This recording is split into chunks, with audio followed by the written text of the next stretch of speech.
One of the questions that comes up so often and is so critical is, how do you know if you're ready to franchise your business? And guys, this video, even if you've already franchised and you're an emerging franchisor, it's going to be for you. And more important, if you're thinking about franchising your business, you want to know, are you ready? How to evaluate if you're ready to franchise your business. And if you're not ready yet, what steps could you be taking in the future? We're going to discuss all these things.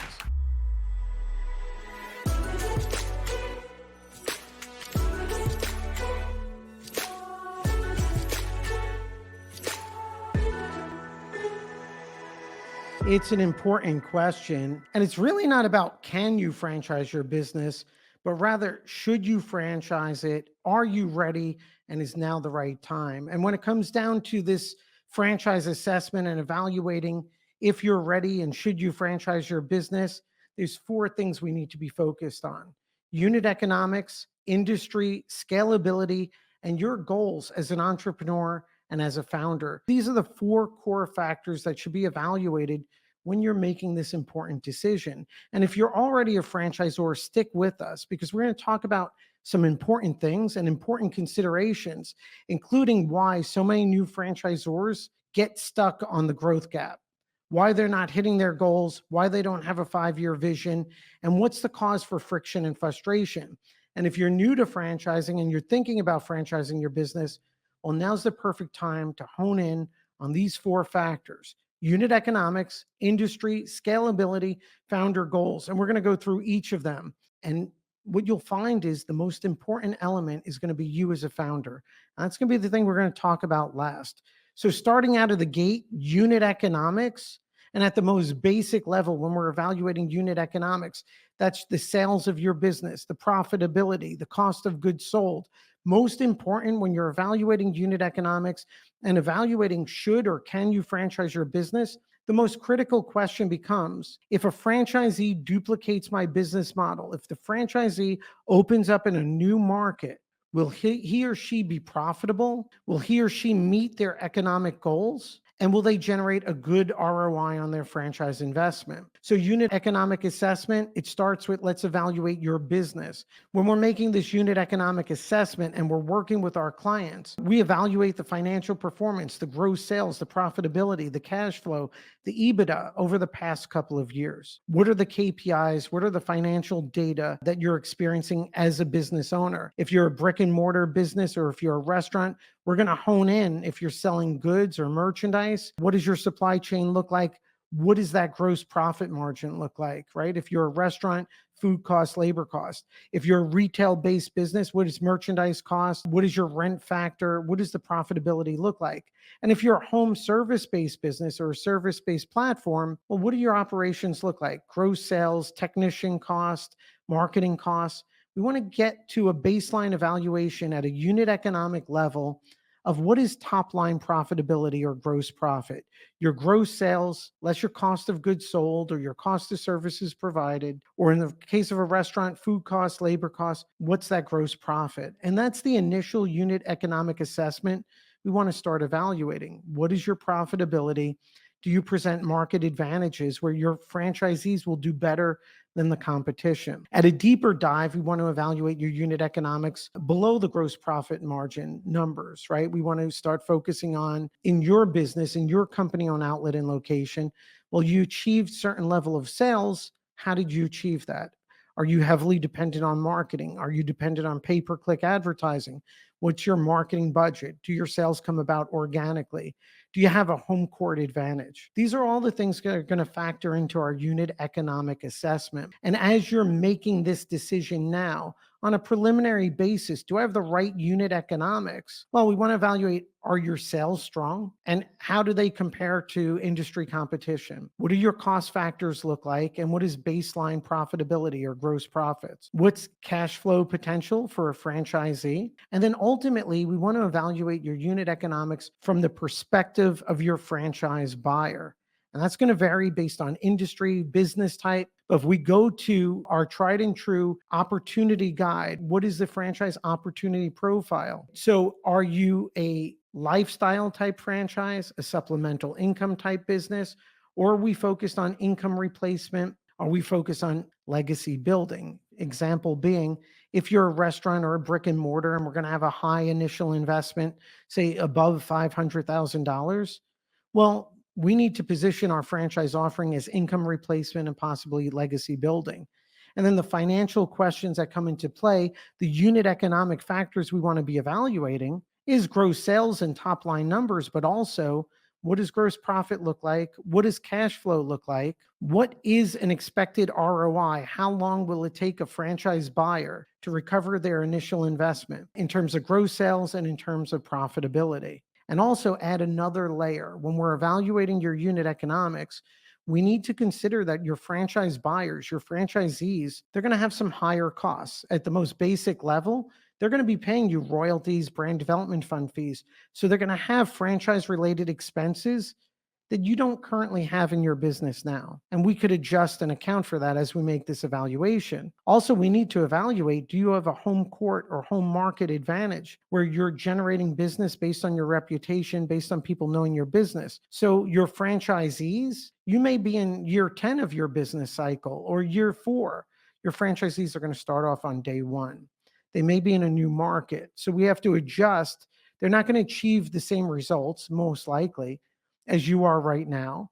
So when we adjust your unit economic data to account for their establishing a new location or a new service territory or operating in a new market, and then when we add in, hey, they're going to be paying royalties and they're going to be paying some other fees that relate to the franchise, what does the unit economics look like then? From a macro perspective, what type of franchise offering are we? If we're a restaurant, a brick and mortar, we need to be focused on income replacement, legacy building, where our franchise buyers are going to be focused on ROI and income. So when we make that unit economic assessment, we're focusing on what is the income replacement potential that our business, our franchise can deliver.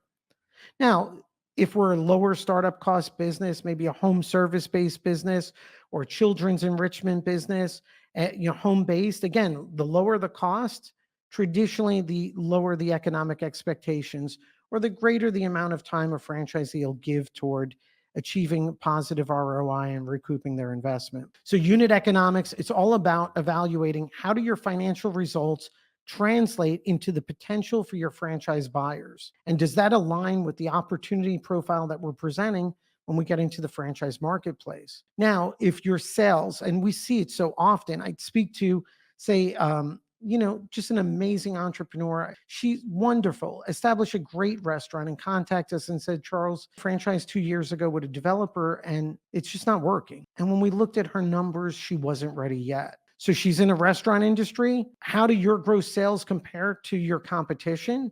You need to be outperforming a little, or we need to have some advantages on profitability.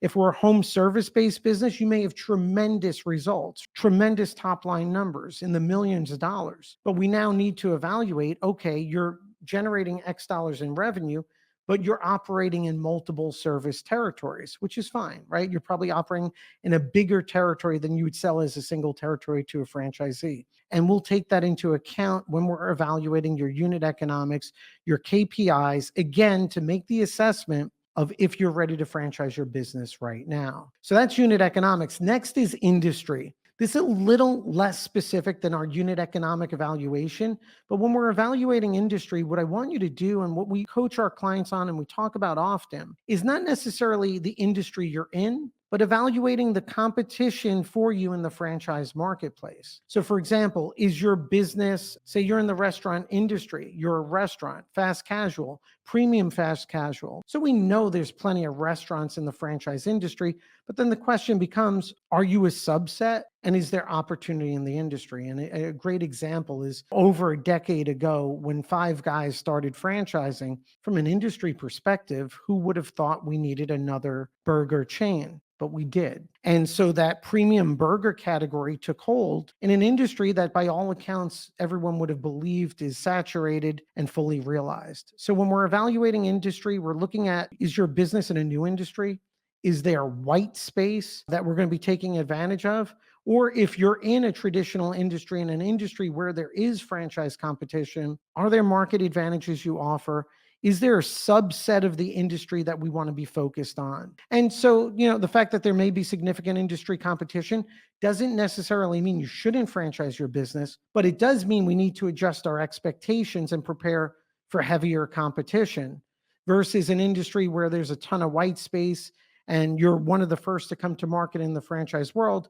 Then that takes a very different strategy. So industry is going to affect our go-to-market strategy as we franchise your business. More competition, we need to take a more organic approach and have more realistic expectations of gaining traction and what a solid game plan looks like. We're focused on that 5-year vision and plan.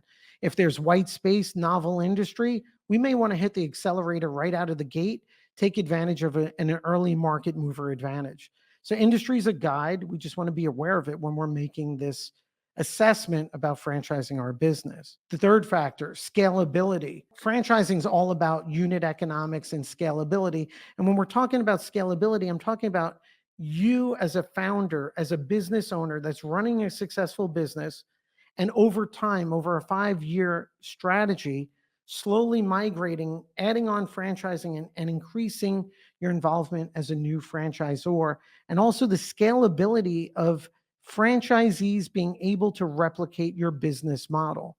And I'll share with you, when we look back and backcast on some of our most successful franchisor clients that started with 1-2 people on their entire team, clients that started at the organic level, they had a successful business, maybe a team of just 2 or 3 people, they franchised their business, but we focused on a 5-year growth strategy. Became a franchisor in 90 to 120 days, focused on the next 12 months of focusing on organic franchise sales, people that know them, people that know their brand, people that are well aligned, and bringing on those initial pioneering franchisees. And then over the next 12, 24 months, focusing on supporting and over supporting, focusing on not only the support of the franchisee, but slowly transitioning yourself into a broader franchisor role. On day one, you become a franchisor, you're still running your business, and then we add on our first franchisee. So now you're running your business, supporting that franchisee. And then as you add more franchisees, we're slowly going to add to your team, franchisee support. You're going to keep improving your systems, create a better version of your operations manual, create a better version of your training schedules, create an online learning management system. And the key takeaway is this: where our clients exist on day one is very different from where they are on year 3. So sometimes a great strategy, scalable strategy, we become a franchisor in 90 days. Over the first 12 months, over the first 18 months, focus on selling 2, 3, 4 franchises within your organic reach, people that know you, people that know your brand. Let's support, over support them, keep building up your media, keep building up your operations manual. Let's get better. So 2 years from now, we could look back, and 2 years from now, if we have 4 or 5 pioneering franchisees that all validate, that all have good unit economics, and you've slowly scaled up your support and your internal systems, well, that's a winning formula. That's a winning formula because now we're ready to really accelerate our sales and our growth. Okay, so that's critical. And then scalability is also from a franchisee perspective. You may have a great business or a great restaurant, and we have this conversation so often. Speak to a great restaurant operator. They're doing a wonderful job. Customer reviews are great, but there's a concern. Can a franchisee replicate that business model? Can they achieve the quality and recipe replication? And what is that going to take? So we want to focus on those scalable systems. If we're a home service-based business, right, and we have franchisees onboarding, can we scale for them? Not only with training and getting them to perform the technical services, but advising them and forming a backstop on their initial marketing, on their Google pay-per-click marketing, getting the web chat to ring and getting them out of the gate, right? Even with the right technology, when they're providing estimates, when they're communicating with customers. And again, you're not going to have it right or all complete on day one. It's a continuous improvement process, which gets to the fourth factor. And it's the most important. It's you as a founder, your mindset, your goals. So we're evaluating, are you ready to franchise your business? Should you franchise your business? It's going to come down to you as a founder And whether you're a team of one or a team of four or more, what are the goals of your leadership team? Does franchising fit in? And when you're making this evaluation, if I share with you, one of our charts here, which is all about avoiding the franchise growth gap. So what happens so often, people enter the franchise space, the founder's mindset, they don't have the right expectations. These development companies will tell them, hey, we're going to franchise your business and we have buyers ready to buy your franchise. Or we're going to market and our team's going to do all the sales and we're going to get you franchise buyers. And either what happens is they get no results or they get the wrong buyers, the wrong approach. And it just creates a framework for not succeeding. Either you trust your sales process without getting involved in it yourself, with outbound media, pay-per-click ads, all at a stage that's probably too early. Again, where you should be focused on the organic reach of your brand, your customers, friends, and family, and you start spending capital that you should be deploying to other areas of your franchise strategy. Or they take on franchisees that are not a good fit and they slow down your growth. The key is we want to develop within 90 days. Over the next 12 months, season your franchise offering. It's like planting a seed. You want to have that 1.0 version of your website, your operations manual, your franchise discovery process. You want to be involved in the process and have someone there to coach and help you discuss with your first franchisee candidate. What's the process for helping them evaluate the franchise investment? What's the process for closing a deal and negotiating that deal? How do we onboard them? And these are all things we coach and train on. During that 12-month period, let's season your franchise offering. Let's see how the marketplace reacts, your social media, your customers. Let's try to attract and onboard those one or two franchisees. And now you have some great knowledge. You have some great feedback. And now we could start deploying more dollars, whether it's joining broker organizations, broker groups, amplifying our website with a great founder story, and build that progression of growth. Now, why do I bring this up? We're talking about founder mindset and goals. And we're talking about evaluating if you're ready to franchise. You need to align with a 5-year growth strategy. So if your point is, look, Charles, I'm in this only for the short term, or I'm expecting big results in the first year, when your mindset may not be right, or at least it doesn't align with what we see as smart growth strategy. 5-year growth cycle, does this align for you? You're going to be new to franchising. You enter the franchise world. You work with a trusted team. You enter a community. In 90 to 120 days, you become a franchisor. And along the way, like through our master classes and our community, and our conferences, you start learning franchising. And like anything else, you find out it's not rocket science, it's business. And that first 90 days, we become a franchisor. And then we take a proactive approach, outbound reach to your organic community, identify and close those first 2, 3, 4 franchise sales. So now we're at 12 to 18 months out. Then we want to support, over support, keep improving our systems and accelerate the sales process, right, through other marketing channels. And the goal at the end of 3 years, do we have a certain number of validating franchisees? Have we improved our systems? Have we slowly added on team members that we need? Maybe it's franchisee support or an outside marketing company to support our franchisees' marketing efforts. So at the end of 3 years, and we look back, have we kept building our brand assets? Do we have franchisees that validate and are happy with their decision and achieving good unit economics? Again, our first factor. And what are good unit economics? Well, it depends on our franchise offering. It depends on the opportunity profile. If we're a restaurant, a brick and mortar retail, are they replacing income? Are they generating a good ROI on their initial investment?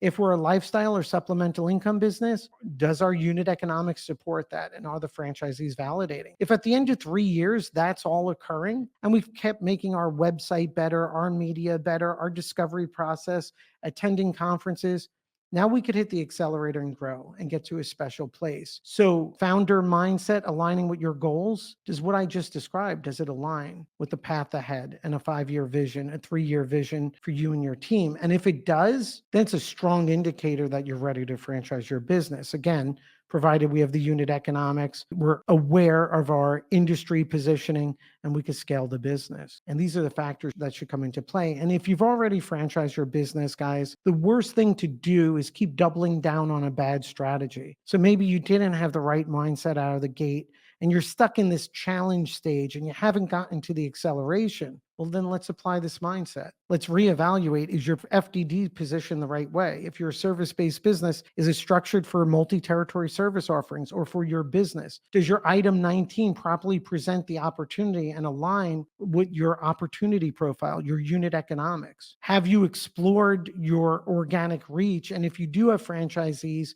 are you supporting and over supporting them so they validate? Are you improving their unit economics? And then when we enter other sales channels like broker organizations and start paying outbound media and marketing, do we have the right collateral and materials, the right founder story, the right brand story, the right franchise sales website, the right discovery process? So you may be getting great leads, but it may turn out you're applying the wrong process. So you need to evaluate your foundation. Time and again, it comes down to personal goals, mindset, and long-term strategy. And also when we're having conversations, so many times brands are not ready. Every February, I get so many calls of, hey, Charles, or emails, do you remember me? We spoke a year ago, or we spoke 2 years ago. You said I wasn't ready yet. Here's what I've done over the past year.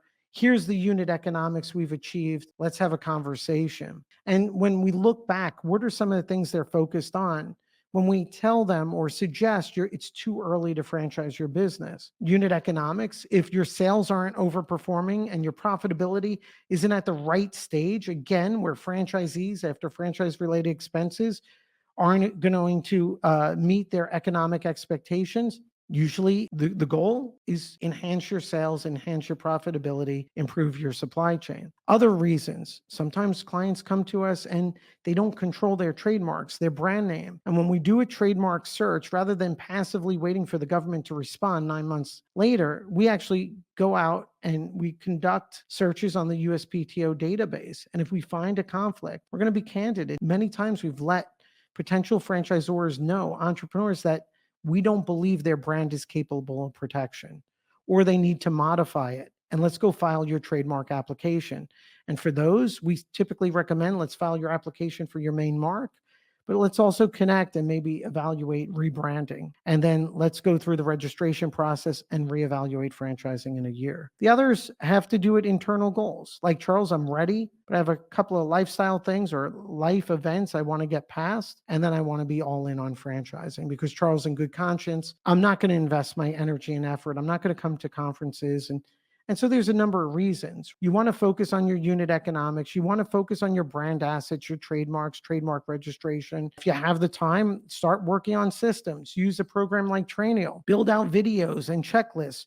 Build out durable assets that you could use for your own team. And if and when you do franchise, well, that could become an asset as we start growing. So evaluating if and when you're ready to franchise your business, unit economics, industry, scalability, founder goals. And life's short. So just because you can franchise your business doesn't mean you should. If things are good, you're making good money, your life is where you want it to be, well, then maybe franchising is not the right fit. If you want to scale, grow, build more teams, and go on the next stage of your journey and this adventure, well, then franchising maybe is a good fit. Guys, feel free to reach out. Love to have a conversation about franchisability and what's going on in your life.